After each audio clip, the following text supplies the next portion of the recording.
Odprimo okna besedi je slogan letošnjih slovenskih dnevov knjige, ki preizprašujejo polje besednih figur. Metafora je nekaj, kar pove neko, recimo, racionalno stvar z odtenkom čustvenega, emocionalnega. Jaz razumem metaforo kot prispodobo nečesa. Na knjižnem sejmu lahko mimoidoči svoje pojmovanje metafore dodajo v ročno izdelano knjigo. Poudarjen je tudi ekološki vidik reciklaže knjižnega gradiva. Na ogled so oblečene knjige in torbice narejene iz platnic odpisanih ali poškodovanih knjig. Gre v bistvu za ta koncept predelave, redizajniranja, ponovnega ovrednotenja nekih stvari, ki nas obdajajo v vsakodnevnem življenju. Za najmlajše je postavljena čitalnica na jasi, otroci pa lahko prisluhnejo tudi branju pravljic iz šivane knjige Velikanke.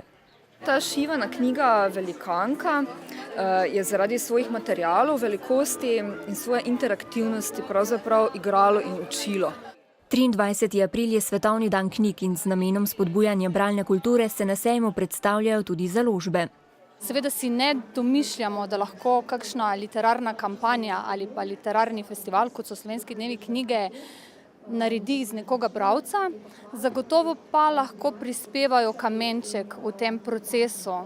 Slovenski dnevi knjige v Mariboru so letos del Evropske prestolnice kulture, zato bodo Štajersko prestolnico in partnerska mesta zaznamovali tudi jeseni. Takrat bodo na mestne ulice prenesli poezijo na plakatih.